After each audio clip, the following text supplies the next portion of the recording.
Hello, everyone, and welcome to Compassionate Chats. I'm Tanys Coughlan from My Place Home Care, and I'm joined by my co-host, Heidi Gagne, also Hello. from My Place Home Care. And we have an awesome guest for you today, Fiona Smith-Bradley. She is an occupational therapist, and let's have you tell us a little bit about yourself, Fiona. Oh, sure. Thank you. Thanks so much for having me. So, yes, I'm an occupational therapist. I'm in Ottawa, Ontario, and I am a partner of a large group of occupational therapists called Modern OT. And along with my partner, we've grown a team. We have approximately 35 OTs servicing all through Eastern Ontario and some of Western Quebec. So we have clinics in Pembroke and Kingston, as well as in Ottawa. And myself, clinically, I've been working in the community for over 25 years. Love what I do, working with people facing physical challenges, emotional challenges, and cognitive challenges, and most often, there's an overlap or combination of that. And what I really love about it is that with the community work is being able to assist people right in their own natural environment. So going to their homes, going to their workplaces, being in the community. You might see an OT or me walking along the Rideau Canal with somebody in a grocery store, at their school, on a bus, and then also as a leader of the organization, that I have a lot of responsibility with training and mentorship and growing our programs, reaching, and as well as outreach, which brings me to something like this today. Awesome. Well, maybe we should tell our viewers, what occupational therapy entails. Yes. Just so they have an idea, because some people might not know. Sure. Yeah. So occupational therapies, we are regulated healthcare professionals, and our job is to look at how somebody's function is disrupted for whichever reason I mentioned we might look at. So if how somebody is trying to get through the course of their day, fulfill their roles and responsibilities, is there a mobility impairment? Is there pain that's stopping somebody from being able to do it? Is it a cognitive reason? Or is there emotional barriers or mental health that is impacted by illness or disability? And so as an OT, we really like to understand what is the person's day-to-day life. There's no cookie cutter to OT. It changes from one person to the next. Are they a student? Are they a parent? Are they a child? And what are we trying to do in our day? We're trying to get to work, and what's stopping us? So when we see that there's blocks in somebody's function, or challenges or barriers, our job is to say, does the environment need to be modified? Do you need different tools? Does the task itself need to be modified? Do you need assistance? So what is it, and then how is our recommendation? Or does the person need to develop new skills or just re-strengthen? If there's a weakness from an injury, then we would be looking at strengthening it. If it's cognitive difficulty or a visual impairment, if these things that need to be modified, the task itself, or is it something that we can build on with memory exercises and other things? So it's broad. It's a long answer what occupational therapy is, but it's our responsibility to adapt the environment, look at how we can change the layout, provide assistive devices when needed, and assist the client in strengthening their own capacity to be able to do what they need to do. We do a lot of work supporting caregivers and families as well, of course. Right. It sounds like you might have some crossover then a lot with the physiotherapy. With physio, yeah. So in university, we're studying, and we're in the same faculty as physiotherapy. Okay.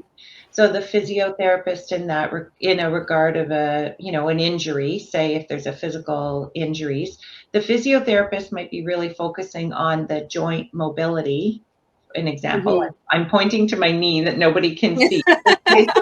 In a very simplistic situation, I don't mean to simplify, but straightforward, I'll say somebody's had a knee replacement, for example, and the physiotherapist is working on the joint mobility. The Mhm. role is, as you're going through all of this recovery, how are you going to function in the meantime? How are you going to get dressed? How are you going to get into your house? How are you going to get into your shower? How are you going to get into your car? Right. So we're making these functional adjustments and adaptations, complementing as the physiotherapist is working really on that strength and range of motion. Awesome. So do occupational therapy therapists, do they focus on one area? Can you focus more on like seniors versus brain injuries versus motor vehicle accidents? Or is it just sort of very general? I could say both a little bit, but so it's broad what we can do, and definitely can focus. Yes, the OTs, as people grow in their practice, just like with other practices or within professions, you develop expertise by doing training, by your experience over the years. There is crossover for sure. Like if you're somebody who's done a lot of research in brain injury, for example, that's going to cross over understanding other people having cognitive impairments for other reasons, or neurological conditions for other reasons that they're compensating for. So OT is so extremely function based. Sometimes, yes,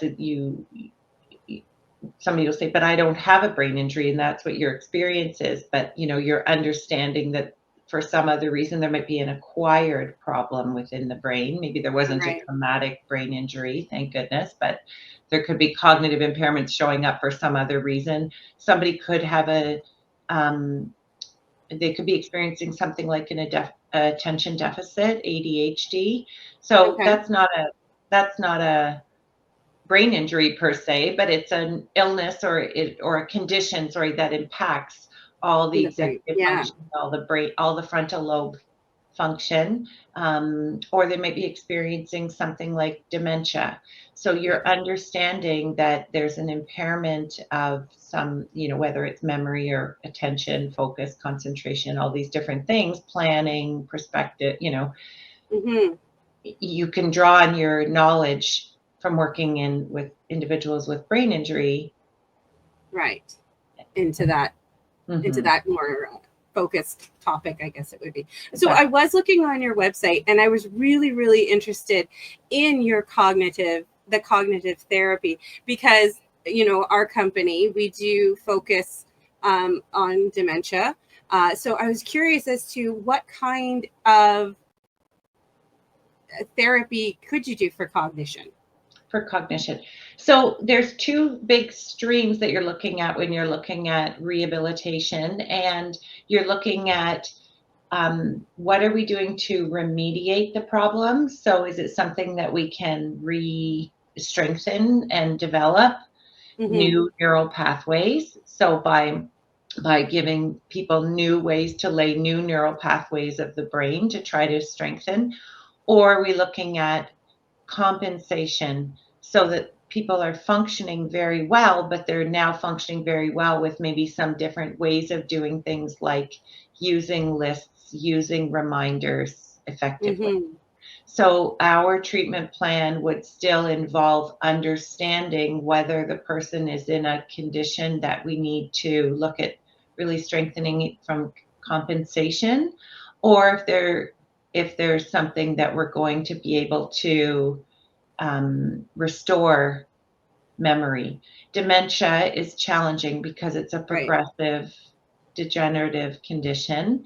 So it's really creating a lot about building these routines and these habits so that new information doesn't impact, changes of the person's brain aren't maybe able to take in a lot of new learning, but Right. we're establishing routines so that they're safely functioning from a cognitive perspective on Right. habits. We can build with habits.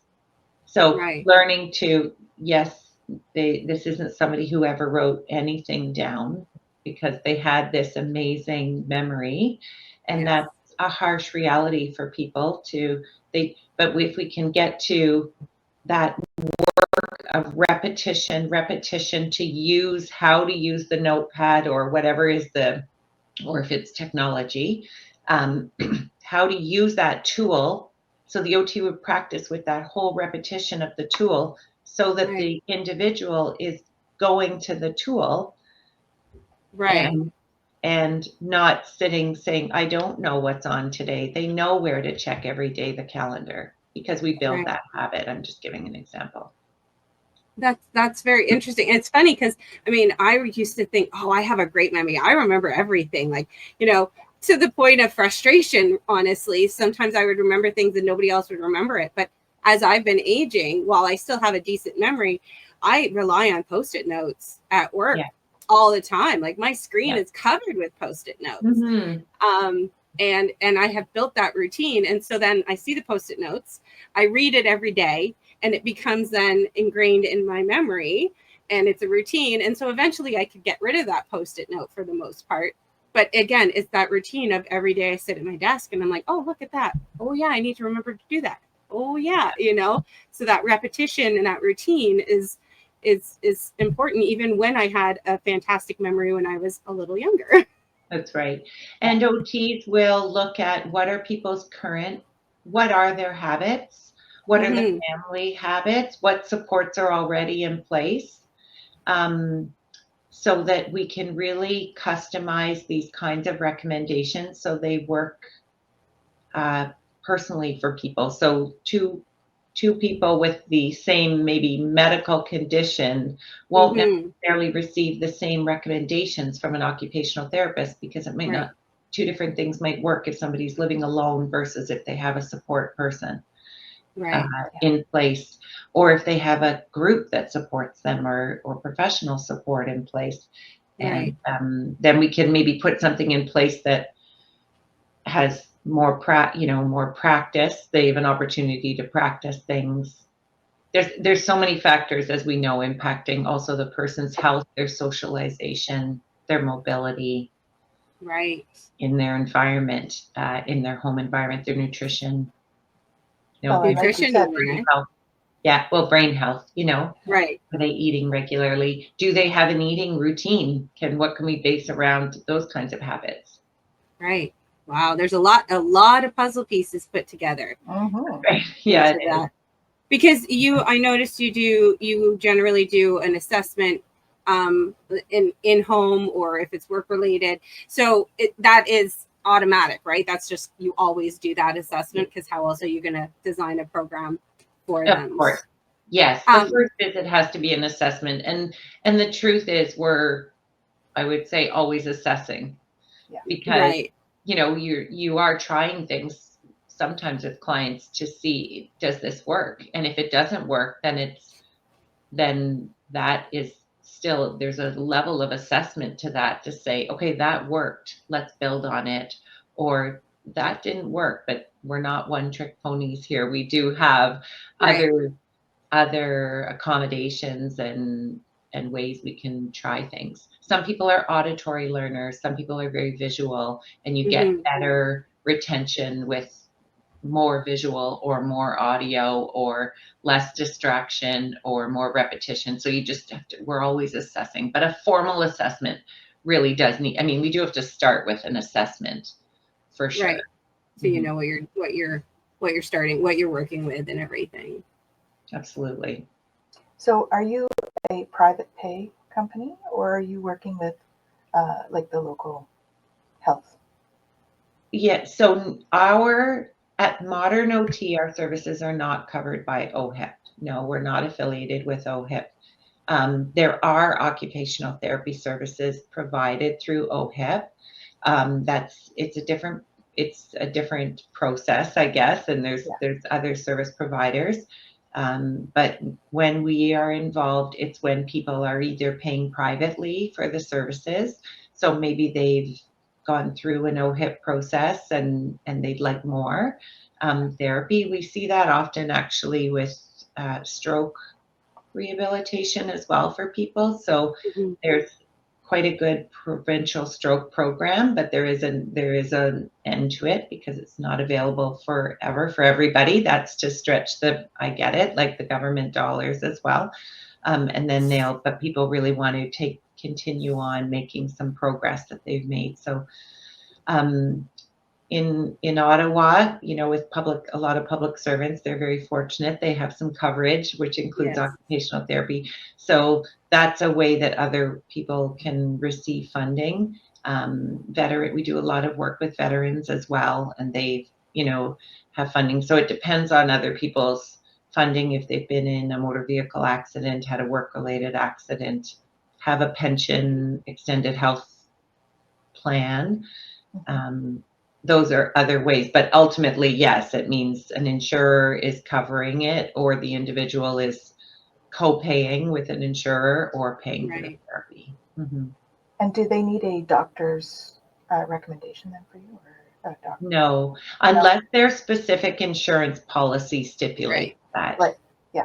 I can't speak to everybody's health plan, Yeah. but we don't need it as regulated health professionals. No, it's helpful to have any information that we can, but we often do connect with doctors maybe and let them know we're working with their patient, but we might have already been working with them, and then we want to, if there's something that we're just suspecting. We can't do any diagnosis as OTs, nor prognosis, Yes. nor can we prescribe medication.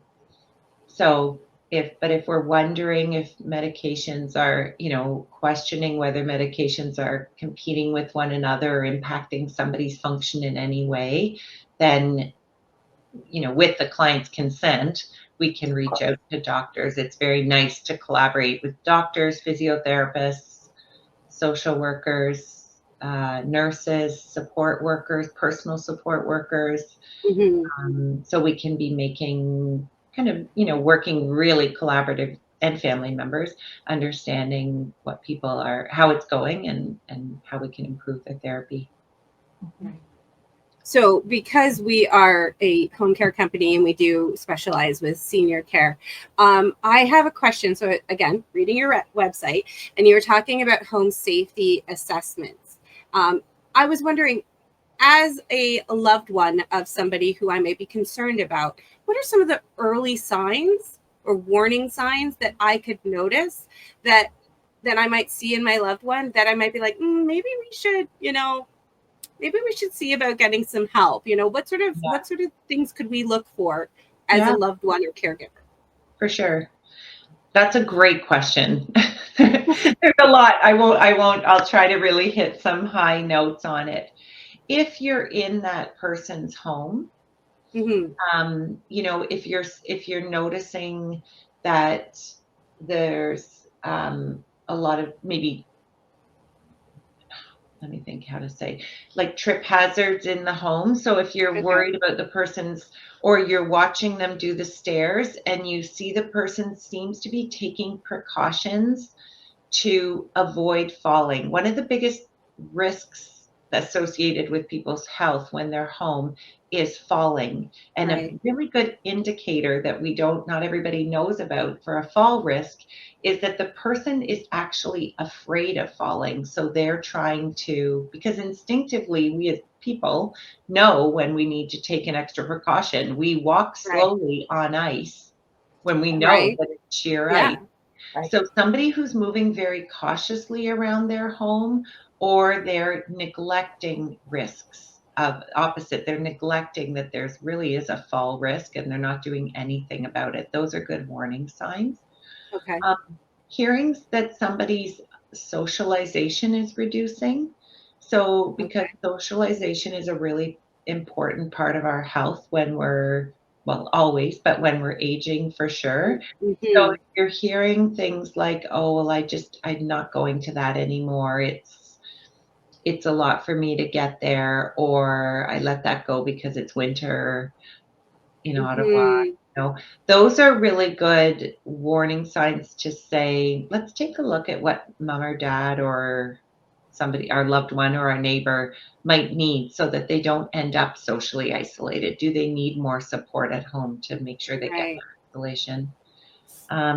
Looking in a fridge and just seeing or in food cupboards, are they eating well enough? Mhm. That's another risk factor because that might be indicating that it's hard to get out to access Right. food, and that could be looking at, because if somebody doesn't have proper nourishment and nutrition, then their energy level could decline. They might be taking medication that needs food. They're not getting that benefit of taking it with food, and you might be increasing a risk of falling. Um, Mhm. so those are some starting things, I guess. Those would be very early signs too. The Yeah. biggest one I would say is the person being cautious themselves, because I used to get dizzy spells regularly, and Mhm. it's like, okay, I know I feel one coming. You can see your eyes kind of, it starts to fizz out around. I'm like, oh, I need to sit down, Yeah. so that sort of thing, and keeping an eye on as somebody is dealing with that on a regular basis. Mhm. That is a really good way of seeing those warning signs, and not being afraid to reach out and talk to them Yeah. as well, because it could save them a lot of recovery and rehabilitation if you can Exactly. notice it sooner. Yeah. Yeah. And, saying how are you doing? Or would you like to have an OT just come in and have a look at how you're doing? The family member doesn't have to say what the outcome of that will be. Right. It's not, it can be very much, not so that we can see if you should be driving, because that's a very threatening thing. OTs would It also is. be looking at driving. We do consider people's safety for driving, but it's not sure if you should live here anymore. Right. It would be maybe less threatening or more welcoming, and maybe be perceived more really, which in the because that person cares. Let's look at what could be done to improve things for you here. So you can stay here longer, you can That's live in your space longer, which is, what is our passion, is making sure you age safely in your home, wherever that's your home is, whether it's an apartment, a yeah. house, even a retirement home. Like, we want you to be safe, and Yes, and those early warning signs will help you stay there longer. absolutely. We Yeah. don't want the setback that a fall brings. It's not worth No. it, and you don't want to wait and be making decisions and plans reacting to a fall situation. hmm You yeah, know, that's hard, that's a Because lot. the everybody's falls are triggered a emotionally big then, one. The right? falls are a big thing that change for people if a fall occurs when they Yeah, really are preventable. it really is like the new F word. It's called Yeah, in this age, right? yeah, Like, I've noticed it. And I mean, I watch my parents. My dad just turned 80, and I watch him walking now, and I'm like, okay, he's moving a little slower, Mhm. like he's yeah, getting tired. And so, yeah, it is a little, it's I love these podcasts, because now I look at my family and I'm like, oh, okay, we need to start talking about this, because the whole point of these podcasts is to teach people and let them know, and it's never too early to look. It's never too early to no, start. It's never ever too early to talk to your loved ones. And I think that is the biggest thing I can stress in both of our podcasts. It's never too early to have that conversation, and to hmm show that you're caring, that you care yeah, about people, and that there's so much support in Ottawa and the area and everything for you. We have lovely occupational therapists. We've had mental health people on, like we've just had, there are so many people that are here to help you that's in right. Ottawa. And I think it's amazing. And I would say to people too, if they're not sure how somebody's doing, like if it's a loved one and they have the opportunity, try to do an activity with them and see how it goes. So it could be Mhm. something like cook with the loved one and see how they're doing with it. Because if Right. they're having trouble following a recipe or they're leaving water running, I mean, that's a higher risk thing, you know, if they're leaving water running or something. But Stove on. yeah, or they're just saying, or get together for a meal and if they say they'd like to prepare a meal for you, let them and see what a meal is comprising of now. Because if they're completely out of energy, they don't like cooking. If it's somebody, say they don't like cooking, they're totally out of gas after preparing a meal, or they're shortcutting completely their meal because they don't. What an opportunity to say, what about having some help with meals? Have somebody Right. come in or order some meals in or have help come in at mealtime, because is that where you want to spend all of your energy on the day? You know, Right. Yeah. it's a bit Yeah. like That's a that good whole way of saying it too. Like, do you want to spend all your energy on cooking? Because if you something. don't care, if you don't want to, save your energy for, being able to sweep your front steps because that's something you've been doing for years and you enjoy the outside time. So It it's a comes really up a great. lot with, yeah, the other thing people, are not, they really want to stay in their home. Their home has stairs. Yes.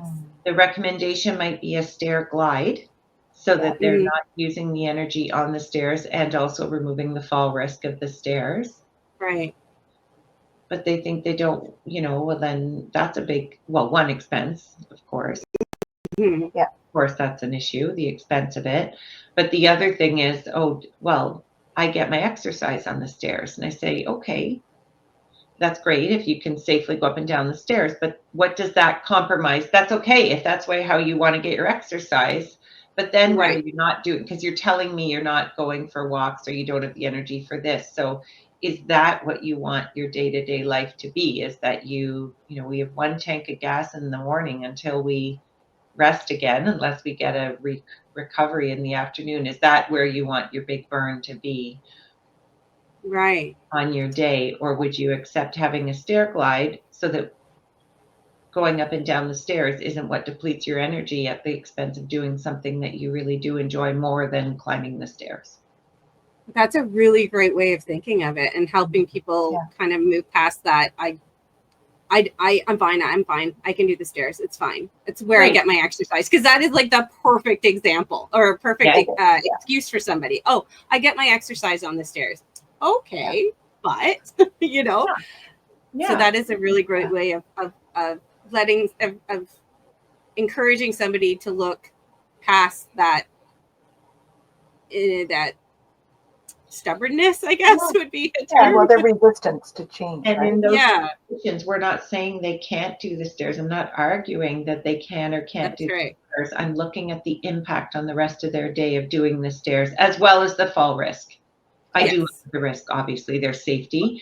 Yeah. But if they do them really slowly and they've got railings and they're really leaning on the railings heavily, and they can get up and down the stairs and they have no history of fall on the stairs, there's still a rationale to talk about, okay, but is that where you want to spend all that energy today? Yeah. Well, and I like the analogy of spending, like in terms of like thinking about our Hmm. energy as a bank account, right?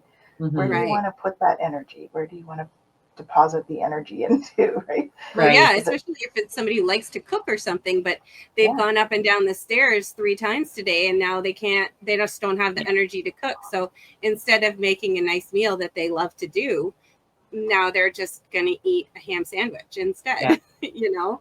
So So yeah, where do you want to expend your energy? It's the same thing with mindfulness and your own mental health of how many you have 5 spoons a day.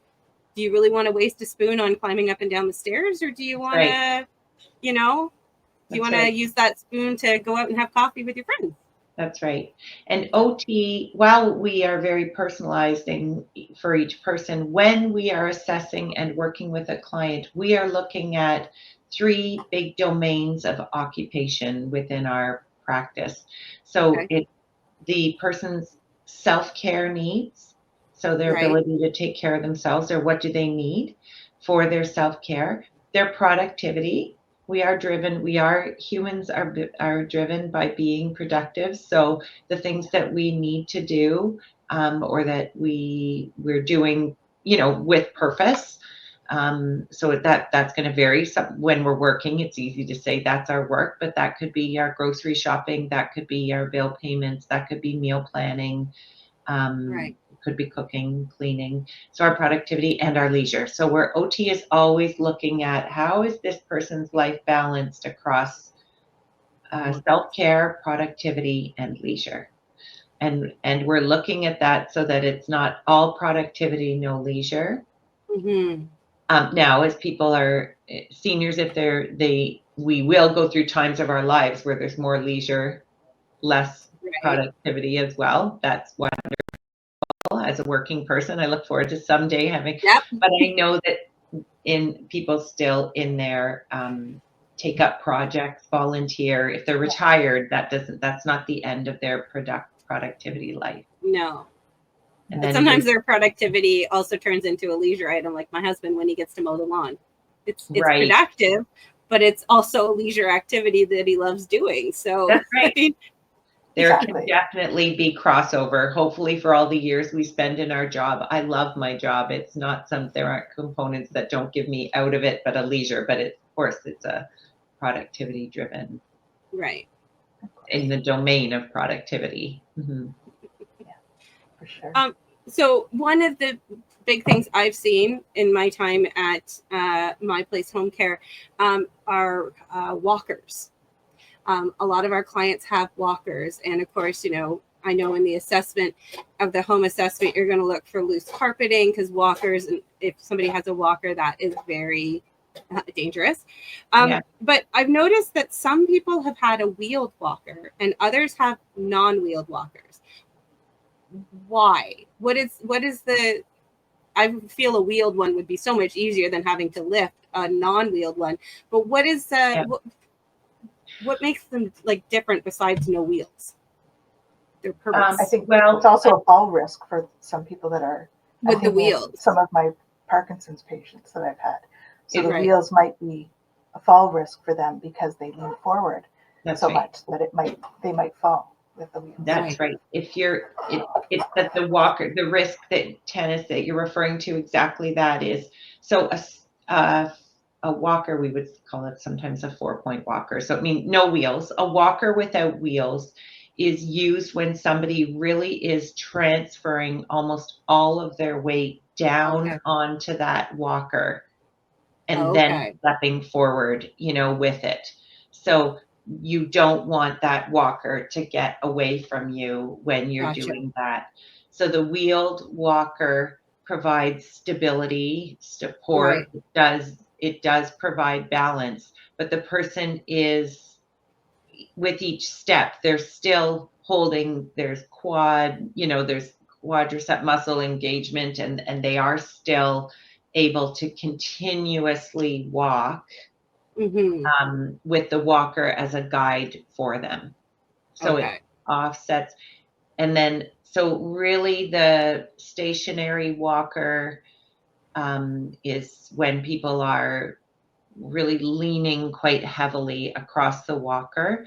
You mentioned Parkinson's, Tanys. So if somebody has a tremor too, it depends on people's balance and their stability. There'd be other factors where the wheels wouldn't make it as safe when they're taking their next step and taking off, offloading in that regard. And then the other place, sometimes people have a wheeled walker most of the time, but when we go into smaller spaces, like a bathroom, then they might have or even if their bedroom doesn't have space for a wheeled walker, they're usually wider. The wheels take up more space, and the folding smaller walkers take up less space. They're lighter to lift in and out of the car if you're going for a very short distance, or, the 4-point, like the non-wheeled walker. And the other thing in the bathroom with the 4-point walker as well is just they do have rubber footing on them. So if there is a wet surface, it can be a little bit of a more secure mobility aid in the bathroom. Interesting. And then how should somebody be standing when they're using a walker? What should their body position be? They should be upright, not hunched forward. Hunched over. Still Yeah. as we would, quite comfortably. When we measure for the walker handle heights, we have the person just stand straight up and then with their arms relaxed at their sides. And then we typically measure that the handle height should be just right about where your wrist is, right kind of anywhere from the palm of your hand to your wrist, so that they're holding it, but they're not shrugged. We also want to look at them not being super shrugged. So their shoulders are just relaxed at that walker. Standing up, yes, the walker will go a little bit away from you, but you're walking with it. So we want you not hunched over, not bent forward at the waist, but also not shrugging with the walker. Because it's there to help support. It's there for assistance and not to pretty much carry you the whole way. So you should be able to walk normally, as normal and straight as you can. If you need a walker, sometimes you are a little hunched over, but in your natural stance is what you measure. Right. The 4-point walker is harder, but the walker without wheels is a little harder for people to be, because that means there's really a transfer of their weight. Like it's not usually a beautiful smooth walking cadence, because if the person has that smooth walking cadence, we will offer them to think about using a wheeled walker. Right. Because it's like a go, with the walker without wheels. Right. Yeah, because that would definitely be a lot longer to move, because you'd actually have to lift it and then walk towards it and then lift it and walk towards it. Exactly. Yeah. But a wheeled walker, we should be seeing as neutral a posture as their body is able at that time, if they don't have kyphosis or. Right. So then, as an occupational therapist, so you have a client come in, you've helped them with all of this, they are using a wheeled walker. So how often would you see them again? Like, I know it's very individual, but in a general form, like, would you continue going back and seeing them on a monthly basis, an annual basis, just to check in? We could. It's very much a goal, as you say, an individual goal. It is something we do our measurements by the client's performance barrier. So what are they telling us at the beginning is the problem. And then once we've done some intervention or recommended something, or if they have a walker, then we would look at what is the performance of what they want to do with the walker. Are they, and if they are, it really was about getting that walker and they're carrying on with their life per se. Usually we would leave it up to the client to call us back and say if they thought there was a need to follow up. We could or say, like a loved one watch them. If there was a change to their health status that impacts them functionally is the answer. Whenever there's a change to the status. And one thing they might not think about is we do tend to shrink a little bit as we get older. So that would be considered a change that would affect, the height of the walker or that kind of thing, right? The size of some of the aids that you might be. Absolutely. Yeah, lots of things. Or loss of support. Or a new illness or a new diagnosis of some sort that might affect them. Is changing their ability to manage in their day. Right. Because we want people to be as independent and as much as they remember when they were younger, as much as possible. And so, and not even the comparison of always to when they were younger, because our lives were all different when we were younger. but just as independent and truly satisfied with what their day-to-day is offering to them at this stage. Right. Huh. It's it's a fascinating profession that you're in. Thank you. There's so many different, angles and facets of it. Absolutely. And I'm really wheelchair assessments as well as walkers. Right. Yeah. Of course, and what type of wheelchair and cushions and positioning and all of that is all OT as well. Yeah. Wow. It's quite encompassing. Broad. Very broad. Yeah. And Very it's been great having you on, because I think people Thank you. have not had this overall view of what you do, what occupational therapists do, and it's such an important role in the community. Right. I would And say I mean, much of the time, very much of the time when people call, maybe they've had somebody suggest OT, occupational therapy, to them, but when they call into modern OT, they might say, feeling a bit shy about it, but I don't actually know what to ask for. It's just that somebody suggested, and that's okay, because right. then we, our administrative team, whoever's answered the phone, or the OT when they're talking to them, is used to that, and would say, well, what are the kinds of things that you have difficulty with? Right. And open the conversation and give them examples of how an OT could help. So it's okay to call and say, I don't know what I need. I don't know what I need. I don't know what I need. Maybe you can help me. That'd be great. Yeah. It's not a lot different than calling. We don't call our doctor and say, I'm coming in because I want you to prescribe this exact medication, unless That's right. We come in because we're coming in to say, I'm having a medical problem and I'm looking for some help. Yeah. So it's just a functional problem. That's interesting. Well, we've come to the end of our time, which Yes. yeah, that's amazing. So we're actually a few minutes over. So I want to be mindful of your time as well. So we want to thank you so much for joining us today. And My pleasure. Thanks for the opportunity. yeah, that's great. Thank you. And all of her information, you'll find it below in the video. Please don't forget to like and subscribe, so that you'll get some more videos coming forward of all of these beautiful people that are out in the community helping you. So thank you for joining us, and we'll see you all at the end of the month. Take care now. Bye. Thank you.